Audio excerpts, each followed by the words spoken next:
it's stupid, but unfortunately people are going to jail, and it's really your generation that's going to have to do something. We're going to change the world.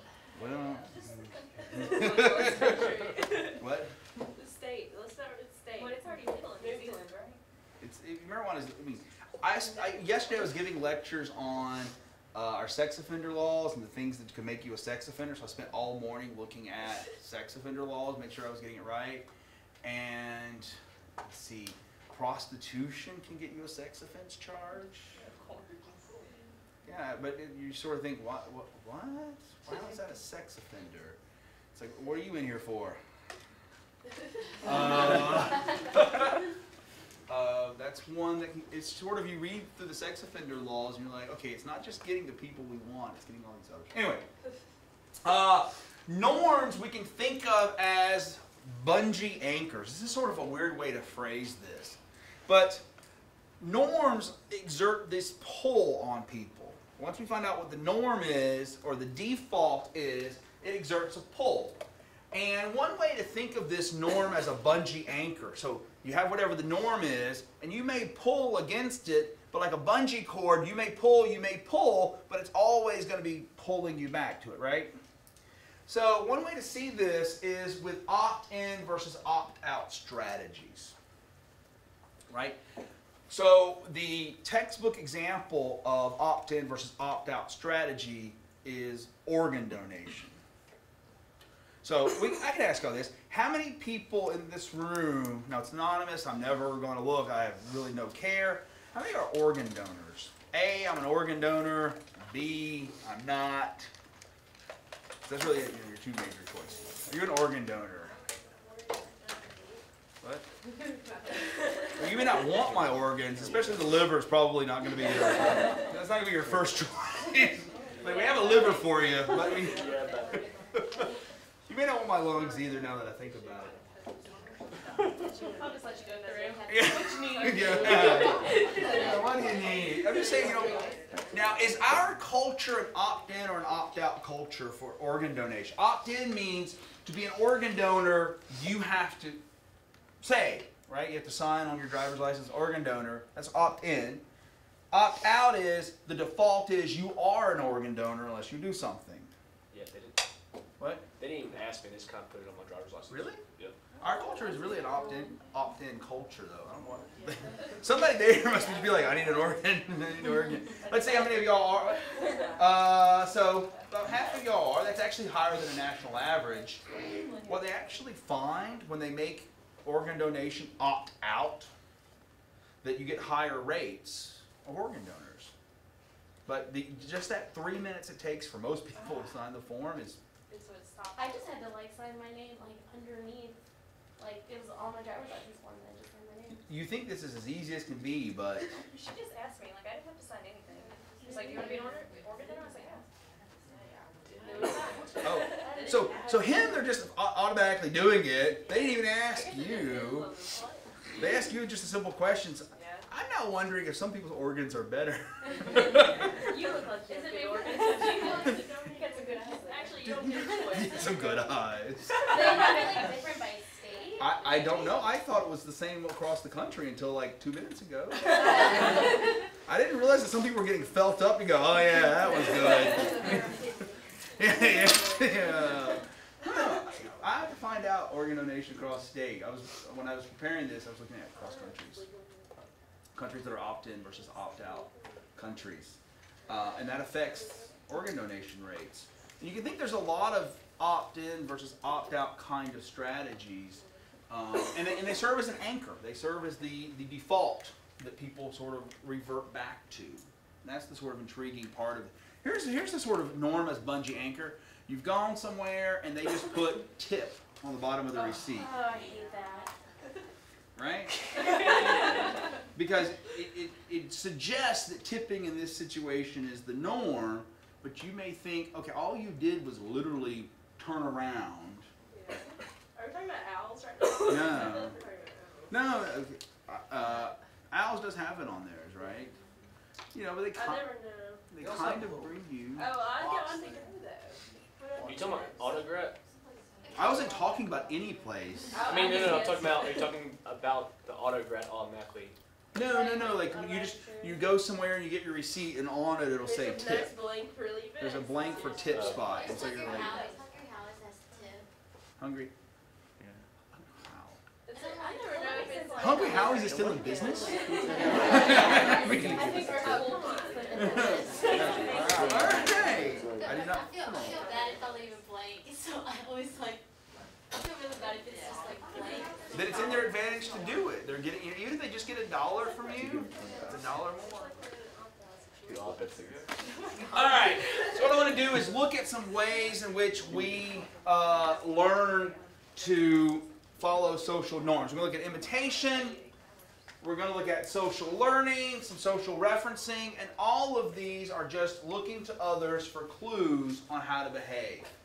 So all of these are just going to be, I'm going to look to you and go, what are you doing? And I'm going to follow it. So I'm not going to, if you take psychology of learning, you get a lot more of this. I'm just going to give you a couple of examples of this.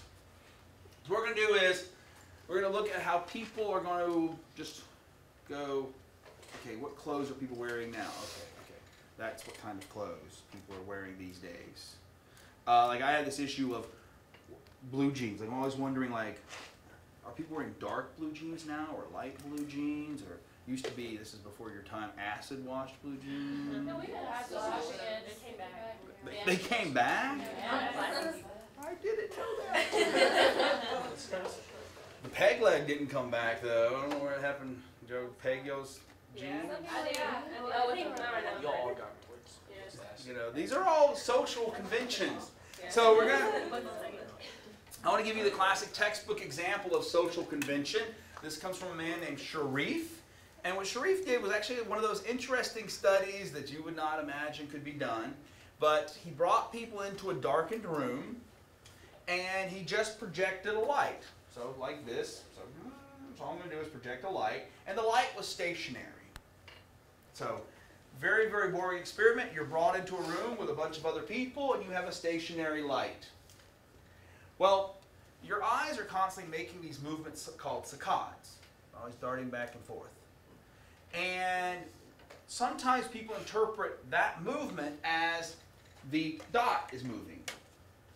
And what Sharif did was he brought people in, and he had them sit there, and then he would go, okay, how much did this dot move? All right, so he goes, well, how much did this dot move? All right, this one, right? And none of them move. But what's interesting, though, is if you ask people alone how much they move, the people give all sorts of varying estimates, but over time, the group develops a group norm of how much a non-moving dot moves. We just quickly develop norms. You know, it's sort of intriguing. It's like, how much does that non-moving dot move? Well, I was saying 8, but other people are saying 1. All right, I'll come up a little bit, I'll come down a little bit, and we'll all meet in the middle, sort of. So this is just, I'm going to give you many more examples of this in practice. We often engage in something we call social referencing, where we look to others to figure out what to do. If you've ever called someone and said, what should I wear? That's a social referencing. If you've ever read Miss Manners, that's social referencing. You're looking to others for clues on how to behave. If you've ever done the following. So I had this issue with one of my friends. And tell me what you think. Have y'all done that? Yeah. You've never done that? Emily, you never went up to a friend and have an issue? I said yeah. Oh, I was like, no, really? Yeah, right. So what you're doing there is you're actively soliciting opinions on, did I behave correctly, or how would you interpret this if someone did this to you? Right? That's active social referencing. How would you act in a similar situation? When we compare ourselves to others, you look around and you go, hey, how am I doing? You know, you go, am I where I should be in my life?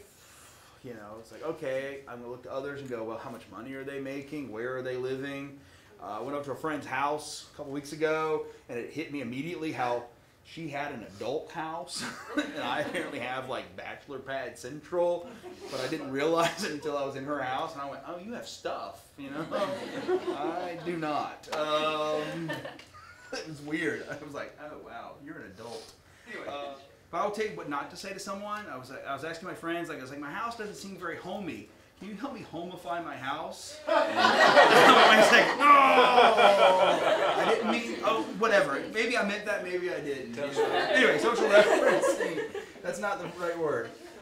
In humans, this appears to predominate, right? We read books, we watch movies, or we read magazines, probably more accurate for y'all, or websites, where you look to see what others are doing. You look to see what others are how others are behaving, right? People's a very popular magazine because people can look and go, "Oh, what are the stars doing? How are they acting?" Right? What? People love to read the magazine People, or In Style, or So ridiculous. they're making a lot of money doing that. We often learn by something called norming. Norming is a wonderful way to learn. And Jessica, what is norming since you just had this? What would norming be? Oh. Can you see my quiz scores? No, No, it's just figuring out what's normal by observing it. you can either figure out what's normal by observing, or someone might tell you a phrase like, "Oh, people are wearing hoodies now," or "Oh, here's an example of norming." When someone says the average wedding costs $27,000, right? They tell you what is typical. Or if you ever read something, it's like the average first date costs, I don't know, 60? Yeah, I heard 60. Is that low or high? That's really high. It's high? Yeah. Wow, okay. Somebody's picking on it. I now want to kind of know what y'all's average first dates cost now. Like $3. $3? Yeah. They don't even let you supersize? I guess it like depends on what You kind of girl deserve you better. are. Or you 2 months on a diamond, right? So men are, every time I say 2 months on a diamond, I thought it was It's 3. 3 months, Yeah. not 10 rings, which is ridiculous too. Is that gross or net? I don't know. That is it what? Probably that's the cheaper one.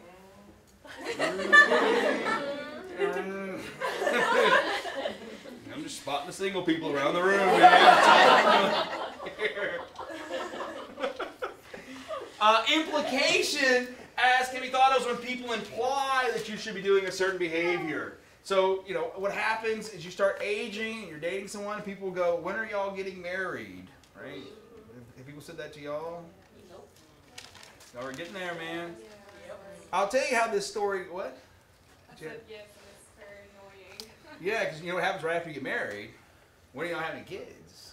It's like, you know, it's like immediate. It's like, hey, we already did the first thing, okay? Here, I don't know if you've got this yet, right? But I for a while it was, when are you getting married? Then it was, you know, you haven't found the right woman yet. And now it's slowly become rather more aggressive, like, what's wrong with you? It really is. It's like, I'm like, nothing's wrong with me. I just, you know, I missed the first round of marriages. Yeah. Yeah, I missed the 50% first of them married in first divorce. Or in divorce. Yeah. Yeah. You know, when you're getting married when you're 23 and you go through all these changes. Or one of my friends, like her mom will say to her, "Why don't you wear more jewelry?" You get that? Yeah, I don't wear jewelry like much at all. And then my boyfriend's mom, she loves jewelry. Oh my gosh! And I found this ring for you, and I think you would just love this ring. Thank Does she you. say it that way? Yeah, she is. Well, so, but she's doing Yeah. That's so. And she's doing both of those actually, but. Oh, the marriage one and this one. Yeah. I found this engagement ring. You should wear more jewelry. In fact, a single diamond would be great. Wow. I mean, but that is very much this implicational norming, where it's like, oh, or you may even say it as a compliment, where like, you would look You would look cute if you wore more makeup. I wasn't saying it to her. No, well, okay, but people do say it the reverse way. People say that, and people then when you don't wear makeup go, "Are you sick?"